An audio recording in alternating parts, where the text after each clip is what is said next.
За Баатархүү гишүүний явуулсан асуулгад нийслэлийн засаг даргын хариулсан албан бичгийн хавцралт 12 дугаар сарын 1-нд за энэ дээр түлшний үйлдвэрлэлийн хүчин чадал нөөц агуулгуудын бэлэн байдлыг бүрэн хангасан.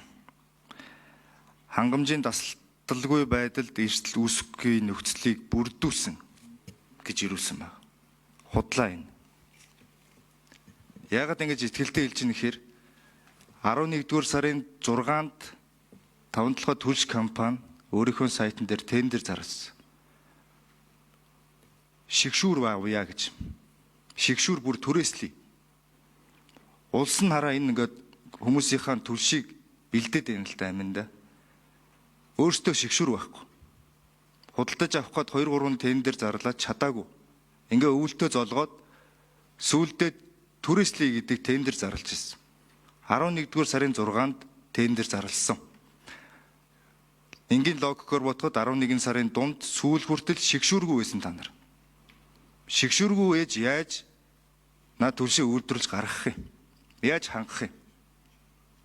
Энэ одоо бүтэн сар бараг 20 хоног сарын хугацаанд үйлдвэрлэлээ бүтэн явуулж чадаагүй байж гүйцэд ханган нийлүүлж чадахгүй. Ингээд түлш олдохгүй байна гэдэг асуудал үүссэн. Тэгсэн чинь одоо наадал сууж өндний шлээ дарагч юм билээ. Энэ 22 дээр зогсцсон нэг портер зогсооцсон. Баахан шуудаа ачсан машин үзүүлээд энэ ингээд хотоос гаргаад байна гэд. Энэ бол залилан штэ. Хуурам эхлэх ажил штэ. Түлшээ та нар гүйцэд үйлдвэрлэж чадаагүй. Хангалттай хэмжээнд нөөцөө бүрдүүлж чадаагүй. Түгээлтэй хангалттай хугацаанд хийж чадаагүй. 2-3 хоногийн өмнө хэвлэл мэдээллийн байгууллагууд өөрсдөө яваад сурвалжилсан. Та нар явахаар худлаа яриад байдаг учраас. Сурвалжлангууд бүгд хэлж байгаа. Түлш олдохгүй байна. Хүрэлцээ муу байна. Тэгээд хотын дарга дээр очиод яг газар дээр нь ажиллахаар түлш олдохгүй байна гэд хүмүүс хэлж байна гэхэр чи хаанаас явж байгаа ингээд мэдрэлтэй тэтэг. Хүн загнаад байдаг. Энэ 5 толгой түлш компанитай бүр ноцтой хэрэгүүд удахгүй яригдана. Хүний аймнаас хохироод шүүхээс түлшний чанараас болсон гэд шийдвэр гарцсан байгаа шүү дээ.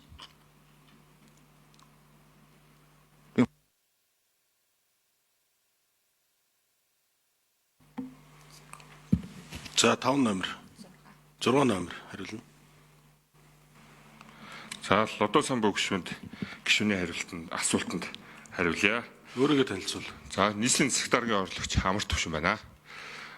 За 11 сарын 6-нд бид нар шигшүүрийг авъя гэсэн бол тендер зарласан байгаа. За энэ нь бол бэлтгэлээ муу хангасандаа биш, бид нар барьцдуулагчгүй баяжуулсан, угааж баяжуулсан нийтлэнгийг ард иргэд бас өгөө гэдэг шийдвэр гарсны үндсэн дээр бол нөгөө Energy Resources ирж байгаа түлшийг шигшгэх, тэгээд шуудаалах процедур дээр энэ шаардлагатай болоод ингээд зарласан байгаа. Яагаад гэвэл тухайн үед сайжирсан түлшээч болий, коксооч болий, буцаад түүхийн нүрсээ түлье гэдэг бол асуудал сошиал ертөнцтэй болон ард иргэдээс манай нийслэлтэй ч гэсэн маш их тийм олон хүсэлтүүд ирсэн учраас эдгээр дээр нь үндэслээд бид нар бол энэ барьцдуулагчгүйгээр нь энэ нийтлэнгийг бол шуудаалж өгөө гэдэг шийдвэрээ гаргаж явсан байгаа.